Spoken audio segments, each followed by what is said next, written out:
Hi guys. Good afternoon, everybody. My name is Theophilus Ukuyoma, and I'm going to be speaking on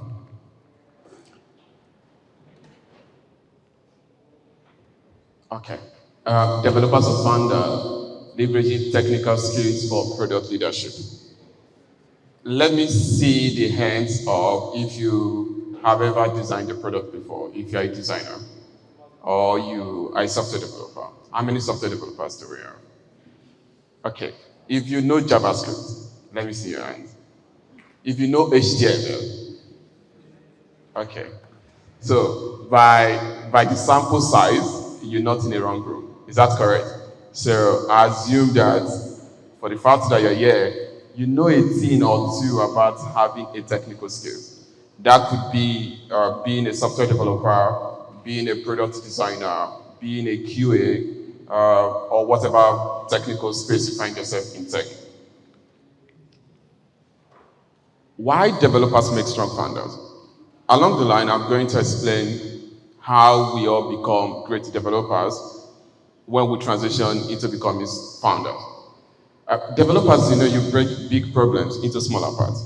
We think in systems. We like to think that we could build things and we can test them faster. So one thing that is usually profound for me when I kind of think of solution, I have enterprise experience in software development. I like to think of things to be very, very, very outrageous. So if you tell me to design Hello World, I want to think of the most complex things to make me feel like I'm smart when I'm writing that code. Do you understand? So I once built an e-commerce application with a distributed system just to prove to myself that I can be very, very smart, right? If you think of things like that, you've got a very great hack to becoming a founder. What we're going to be looking at in the course of our topic is that those things that you think you know about software engineering does not transition into becoming a founder. All right? So all your great programming skills may not be relevant. The only thing that will be very relevant is you build fast and you test fast. So I'm going to be very honest with you. When I started working on my second company called Entobo, I went to learn C# because of that product. Just because I wanted to tell myself that I can learn C# to build a product. So what actually happened? Unfortunately, I built an authentication system within 2 months. Ideally, if I was using Node.js, which was my number one language, I probably would have done that thing in 2 days. I mean, I'm not trying to tell you that I'm a smart person, or even in a day, right? Just because I wanted to, prove to myself that I'm a smart developer, I went as far as using some complex libraries just to prove to myself that I could do a lot of things. So as a developer, you already know how to build things fast and test fast. It's just that you don't want to accept the reality that you can build fast. Another thing you need to understand is how to understand how technology works at a deep level. So when you as a developer, I believe you already understand how technology really works at a very deeper level. You understand how microservices work, how distributed systems work, how front-end talks to the back-end using APIs. You know those fancy things already. So one of the mistakes you will make, as you will see, is to think that every business relies on your APIs. The truth is, excuse me, do you mind me opening it? Just one. The truth is, your API is not relevant, okay? So I'm going to try as much as possible to show you what I'm trying to say at some point in my slide. Having a good software engineering skill is very important, but truly speaking, there is a gap between developers that you need to fill if you must become a founder. Before I talk a little bit on this, I want us to understand who is a founder, right?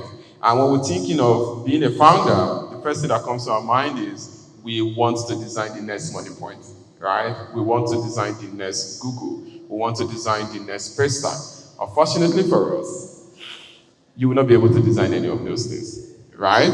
Because everywhere you find yourself, you need to first of all solve problems that are related to you. problems that you can relate to.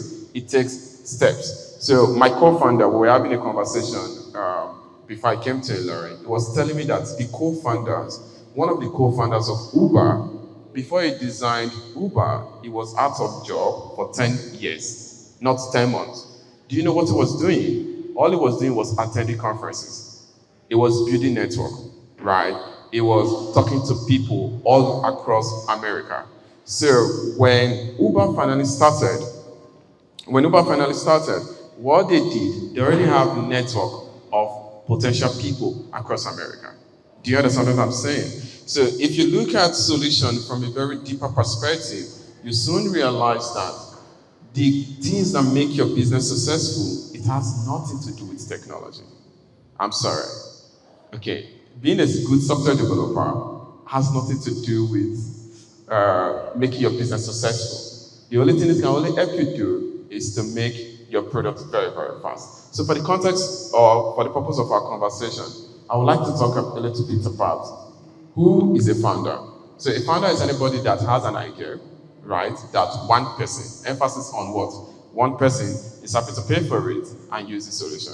So that means that if you can design, you can become a founder by just designing an application for your class. It doesn't need to be that complex. You can become a founder by designing an application for Ilori Innovation Hub just to take attendance, right? So the gym I use in Lagos, I went there and I was talking about an idea with someone about data collection techniques. And the gym in VI, it's a very big place, but they still collect records of people with spreadsheet, Excel, right? And if I want to know when my gym subscription is going to finish, I need to ask the person, Alpha, when my gym subscription will finish. And I say, okay, give me, let me check, before they will know from the spreadsheet when my gym subscription is going to be exhausted. It's as simple as me designing a solution for that gym company that I could swipe, because I already swiped already to enter the gym.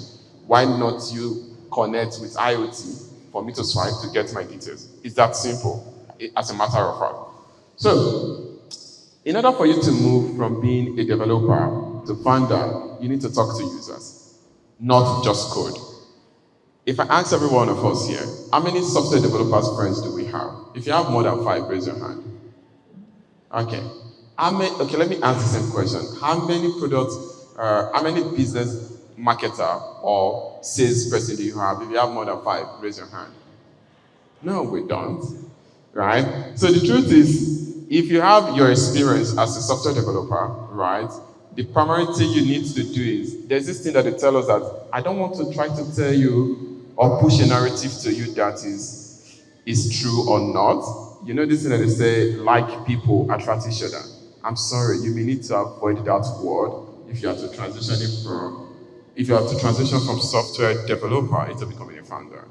The people that are going to kill you are your software developers. Okay? You don't need to make more friends with software developers.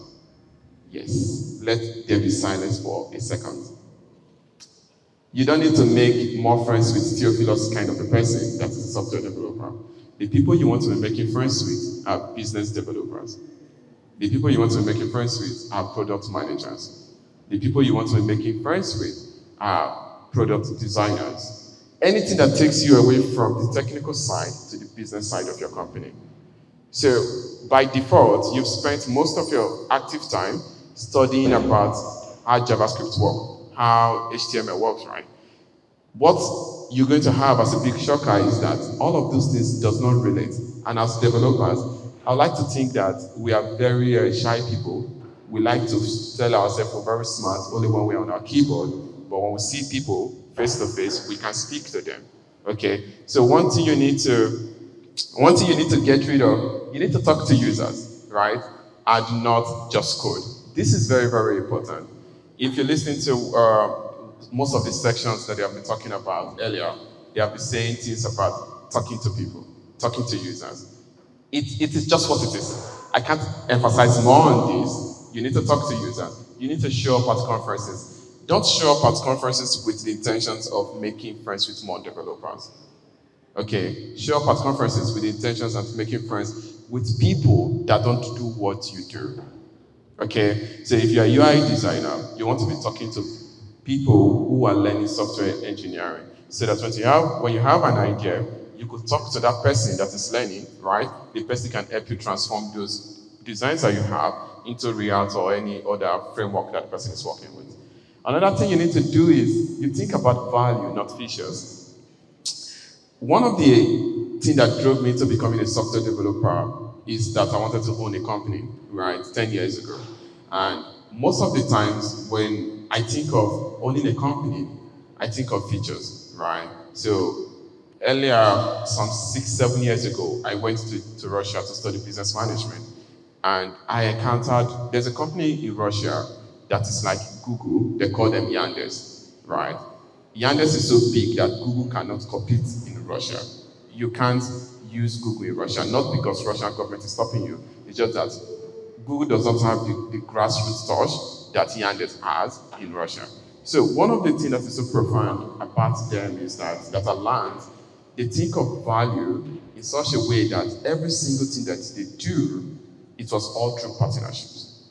It's something that really changed my mind and the way I see technology. So when Yandex is to do a news agency platform, they will collaborate with all the news providers in a particular region, right, to deploy an algorithm that can now make people aggregate news. Do you understand? If Google is going to do that, Google may take a different approach that may not work for those guys. Do you understand? So you need to think about value, not features. You don't need to think of yourself as being able to, to develop the most features as a software developer. So early days when I started my first company in insurance, I designed an entire screens, right? Almost up to 30 or 40 screens that we developed. We spent about 7 months or maybe less, 6 months developing those screens. Unfortunately, none of those screens or applications were used ever. We didn't use them. The reason is I was thinking I'm the user, right? I just kept on developing interfaces because I like to code for fun, right? So I just kept on developing interfaces. I wasn't thinking about the commercial side of whatever I was building. I wasn't talking to people. I was building in isolation. I thought I had a very big idea that somebody's going to steal from me, try to protect those ideas. But in reality, those things does not convert. You need to communicate clearly. I still have that problem. I'm not trying to tell you that I'm a saint. I still struggle with my designer. I still fight with my designer. When I try to want to communicate some things that are a bit technical to my designer, I still have to struggle because you get to a point where I'm like, I don't know how to explain this to you more than what it is in my head, right? One of the problems is because you need to step away from thinking of problem from a code first perspective. You need to start looking at things from what they call backward compatibility. You need to be able to look at things from the end user, right, down to the person that is going to be coding the application. So it is very important that we're able to communicate clearly what our problems are. So if you have a solution that you want, if you have a solution that you want to develop, try as much as possible to talk to people clearly, right? When you're talking to someone, don't ever think of the thing in form of HTML, CSS, or JavaScript. Do you understand? Think of the thing from a business. And the lamest way to think of something from a business perspective is to think of it as, will this thing make money? If it's going to make money, yes. How many people do I need to talk to? Who are the people I need to talk to? If you're able to identify these persons, right, it is easy for you to get started. Another thing you need to do is you need to understand business, basic business. And for as basic as it can get, business is about buying and selling in terms of transaction. I have a value and I'm looking for a buyer, then I'm giving the person that. Okay, that is basic business. So these are the gaps you need to fill or you need to close to transition into becoming a founder. Let's take a sample. Have you ever thought of any idea before? If you've ever thought of any business idea before, let me see your hand. Are we all lying here? If you've ever thought of anything, say the idea. The idea may be dumb. You've thought of it before, right? I'm not saying profound business ideas. If you've ever thought of anything to make extra money, let me see your hand. Okay, no worries. Let me answer this question like this. If you've ever been broke before, let me see your hand. Okay. If you've ever been broke before, you now tell yourself that if I just have 2,000 naira, I put it in this thing, the thing multiply times 20, I get this amount. Let me see your hand. So at some point, we've all been thinking about business, right? Whether consciously or unconsciously.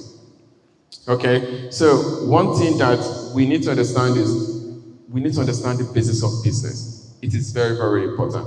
Mind you, the gap that I said developers need to fill to become founder, I did not say technical founders, right? And I did not say business founder.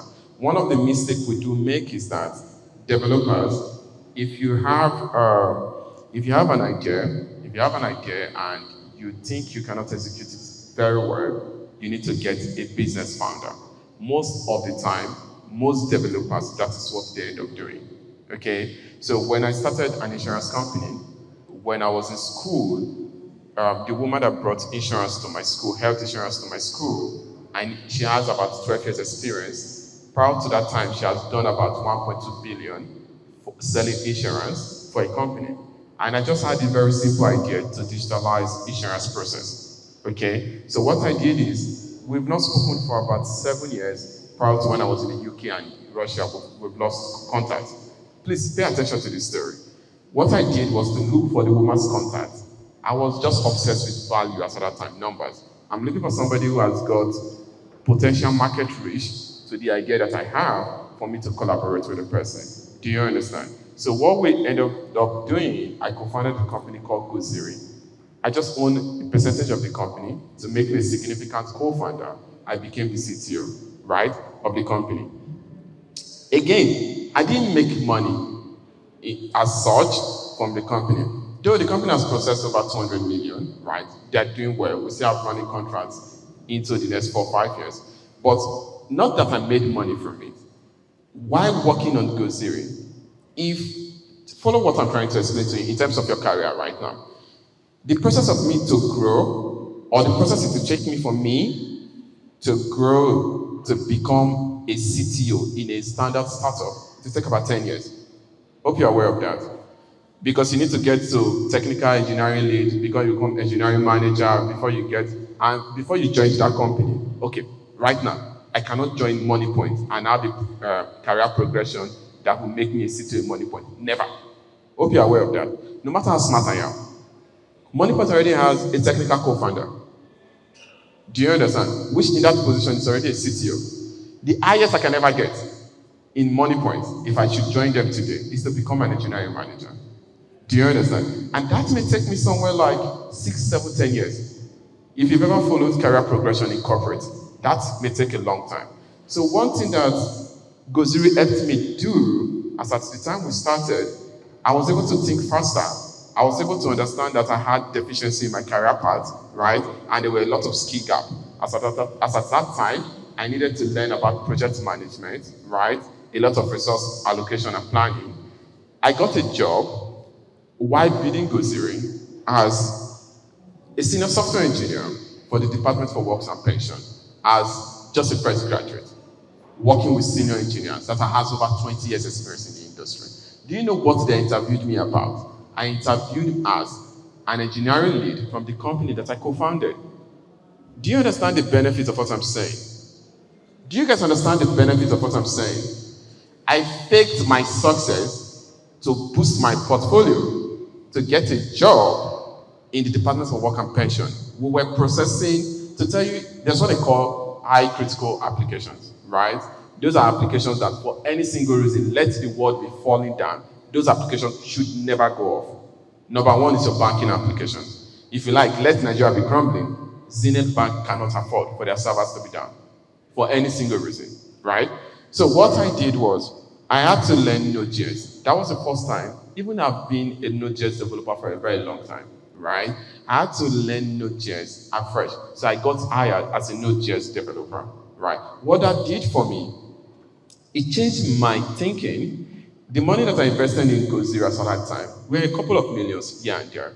But the money that I made from being a software engineer, right, with Department for Works and Pension, were almost 20 times whatever I invested, right, in Goziri. This was me bootstrapping my career to a faster pace. Do you understand what I'm saying? So this is to say, you can start a company because you will not get some of the opportunities that you think you may need to get to the next level. You need to fake things till you make it, but do it in a very right way. It's as simple as you have people that say something on your WhatsApp. Is that correct? They sell perfumes, ladies, a lot of them, right? It's as simple as you designing an e-commerce application for two of your friends, right, to start selling whatever they're selling on their WhatsApp status from that application. That is a startup. It doesn't have to be so profound. You don't need to be the next money point. You don't need to be the next paystack. Are we all getting the gist of what I'm saying? That single whatever I did with Goziri changed my life, right? So I was exposed to, as at that time, we were processing about 48 billion pounds, right, to over 60 million British citizens. I would have never had that opportunity if I had not run a startup. Do you understand? So, and I was able to stay there for about a year, right, as a contract engineer. I made good money from it. But the way I was thinking inside the team while I got there was different. One thing that being a founder helped you to become is a sense of ownership. Do you understand? You now see software application more than just writing code. So what I do when I write code, when I'm in a team, I'm not just concerned about Theophilus. I'm concerned about your own output. I'm concerned about the next person's output. Because if we don't collaborate together, I may not get to the promotion that I'm needing.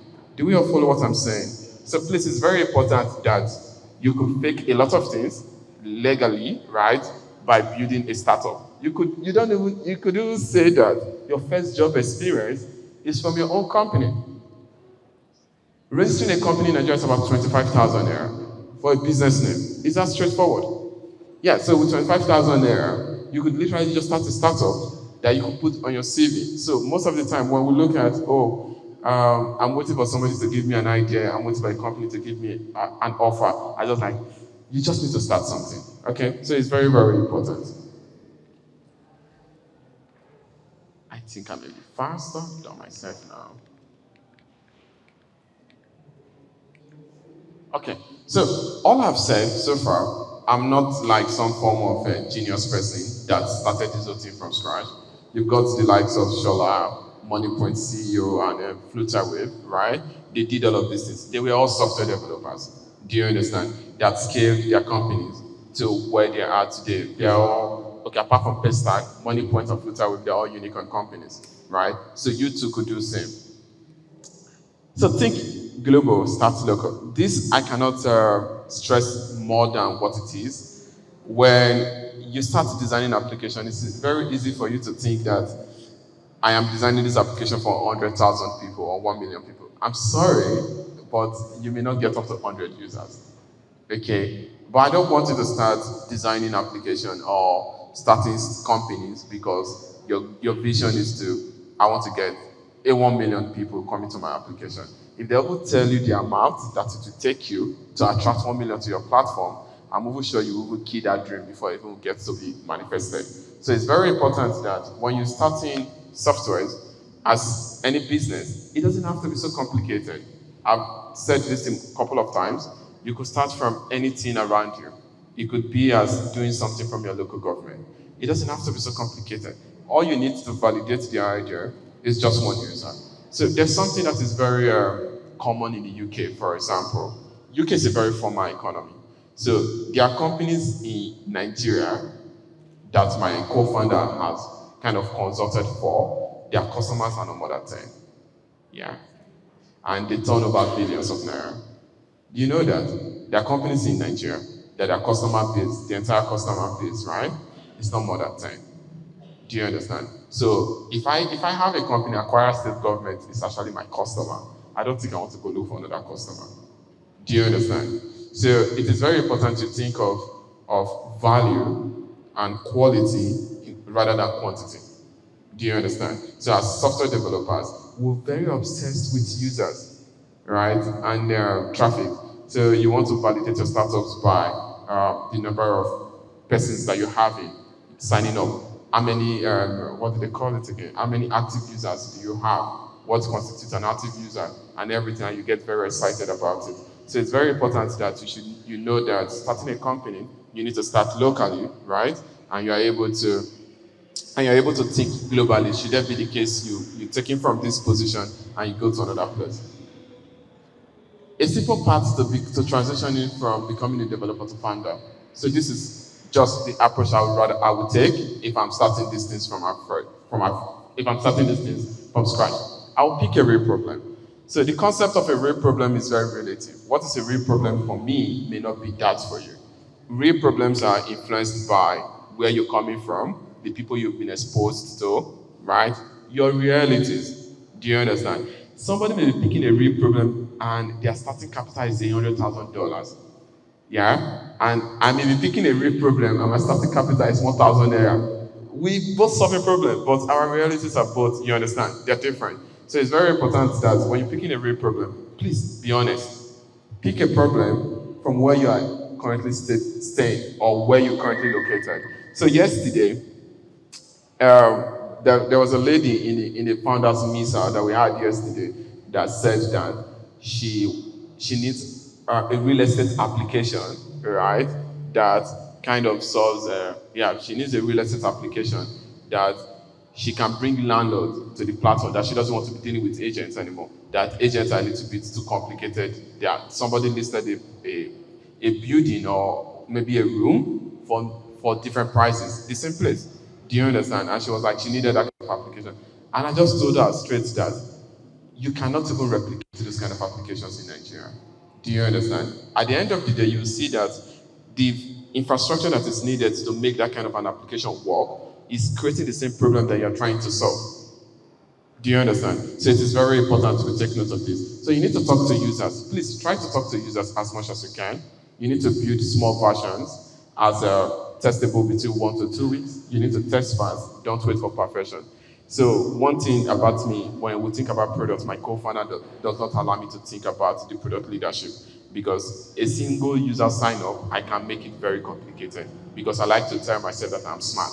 So if you're that kind of a person, you need to put yourself under check to make your product testing very, very fast. You need to adjust based on feedback and you need to keep your scope very, very small, right? Stop saying you want to build something for the entire Nigeria. You don't have the resources. You don't have the connect. It takes time, one step at a time, right, to connect to those persons. You need to get one paying customer, even as simple as 5,000 naira. It's a validation that your idea is worth it. All right, so this is very important. So I've said a little bit about my journey. I'll just show you some of the mistakes or misconception that I had while I was transitioning to becoming a founder. You're not the user, okay? Stop thinking of the products that you're building like you are the user. Do we understand this one? Founders are not users. Software programmers are not users, okay? Stop thinking of yourself as being everybody. If I can use the product, everybody can use the product. Unfortunately, nobody is going to use the product because you're not the user. Customer interviews, you need to talk to customers as much as possible. It is very, very important. My team loves it, so the market will. You need to do these products by hand. So there was this guy I was developing an e-commerce application for. It was just starting out. That was 4 or 5 years ago, and he told me he wanted an automated logistics system. Somebody placed the order, the system will trigger somebody, the team will pick the order and go and deliver it. The truth is, there are so many infrastructures that needs to be in place for that single thing to work. Do you understand? And you don't even have the money to put those things in place. So it is good for you to just get the order and use a phone call to call the customer. Please tell me your address. We will send the thing through maybe, I don't know, the popular GIGM, right, to go deliver the products for you. So it's very important to look at things from that angle. If this disappears tomorrow, would anyone notice the problem you're trying to solve? It is very important that you are able to keep building. In case somebody notices the product is no longer there, what would you do? So if that is a yes, you need to continue pivoting your product back to back until you get a product market fit. You need to build valuable. You need to build valuable relationships and not minimum viable product. This is very, very important. As we're all here right now, you need to be able to get contact with people more often than just when talking about product. So relationships are very, very important. So it is very important that you build minimum viable relationships. So in Paul Graham's popular essay, you need to do things that don't scale. So do the hard work. It is very important because you just going to talk to your first 10 customers by talking, and by talking. Thank you very much. You can catch up with me on Twitter, LinkedIn, and Instagram. Okay. And thank you.